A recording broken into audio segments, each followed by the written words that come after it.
went through technically the whole system of being brought up as a Muslim, not knowing basic facts of Islam, even how it was spread. By the sword? Yeah. How else is it spread? Just like, can I ask your opinion? You've been around the world, you obviously now studied Islam, have you? You've gone through the life of Muhammad. Knowledgeable one. Basic, yeah, the basic, enough to put me off. Okay. What's your opinion on the migration situation into the UK?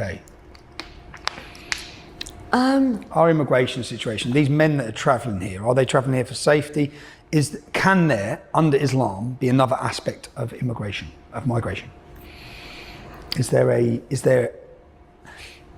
I've seen some people saying that Muslims are travelling to other countries to spread Islam. Is that a concept in Islam?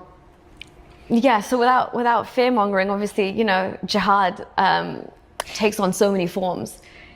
Jihad is like whether you're trying to work your way up in a system within the country that you're in, whether you're doing immigration jihad, whether you're increasing the birth rates of your population, that's also a form of jihad. And I'm honestly not trying to fearmonger, but this is how the Islamic ideology works, that there's jihad on various fronts. I'm sure you're aware, Tommy, people do jihad, using drugs as well. Chemical jihad. Chemical jihad, economic jihad.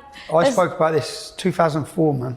A Luton gang called the Gambinos who were pumping heroin to non-Muslims. Exactly. It's aimed at non-Muslims and it's about the destruction of the non-Muslims. Yeah. That's chemical jihad. Exactly. So yeah, I'm aware of it. I just want these people who are listening to you, who with your knowledge of and your life experience, because can immigration be jihad? So the reason I say it could is because in the context of Islam, it's Islam versus the non-Islamic world, always, until you have a caliphate, or Can you explain that to people? So House of War, House of God, you're talking about? Yes. Just explain, what is the House of War, what's the House of God, what are the words for it? So Dar al-Islam is the House of Islam, Dar al-Harb is the House of War. Those two are in perpetual, war, loggerheads with each other, because Islam is an ideology which aims for the complete, unification of a Muslim ummah under a caliphate. And the West, the UK, America, Israel, any non-Islamic country is obviously against that happening. So there's levels of how you would try and make that a possibility and make that a reality. And obviously Islam and jihad is one of the most fundamental aspects of spreading Islam. And then you break it down onto a societal level. Is this personal jihad? Is it something you're doing in your personal life? Is it economic jihad? Is it jihad via migration? Is it jihad by birth rates?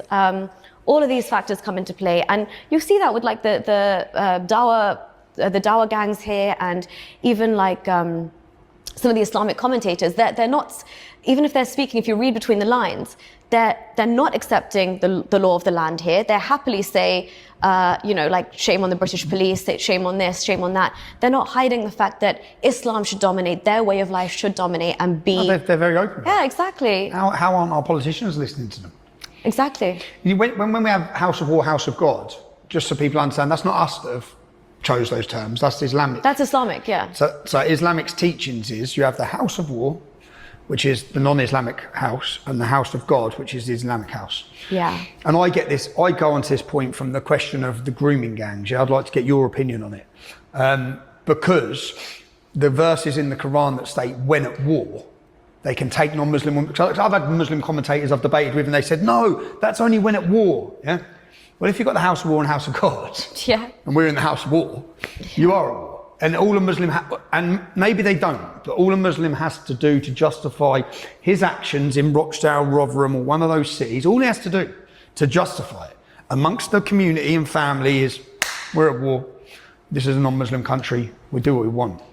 What's your view on the grooming scandal?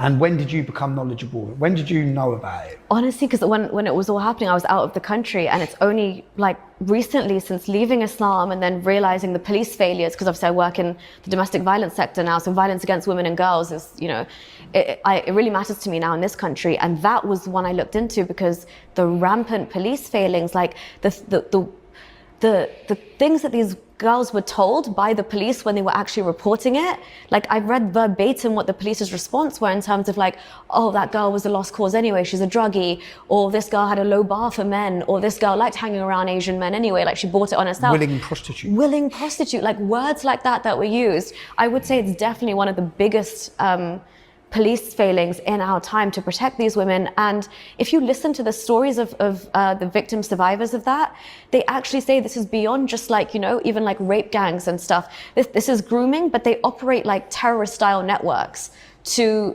like carry this out. And I've always felt as a Muslim, even when I was a Muslim woman, I have always felt that the outlook for Muslim men towards non-Muslim women,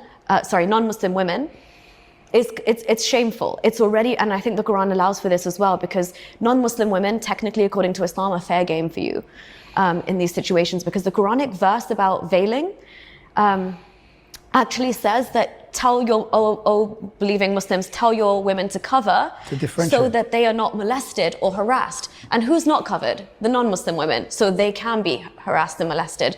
And this is exactly what I say, even when, like I was talking about swathes of immigration come in, legal immigration, the first people they prey on are these white women, so to speak, because they think, you know, their culture allows for it. I'm sorry to say, but in their minds, they think, oh, these are easier targets.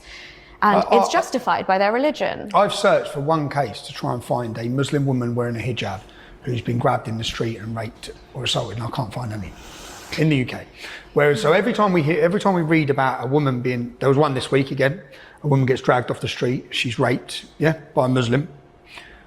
I just say, well, how come the only women that they're ever grabbing and assaulting and raping is non-Muslim women? How come no Muslim women, and then Muslims would argue, well, because our women aren't out at night, our women aren't walking the streets.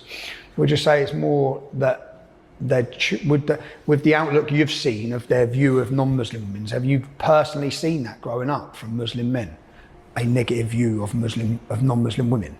Yeah, I see it even within, you know, like close-knit circles of, like, let's say the previous generation, knowing they could have girlfriends or whatever, but they would always have to marry a Muslim woman. So everything else before that is just kind of, it's not taken with the same severity and respect that, like, you know, a human should be given.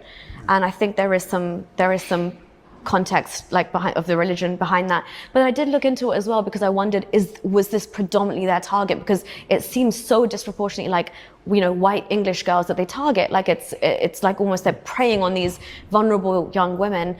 And then obviously I read there was a few examples of Asian women also being groomed and caught up in this. Or Sikh women.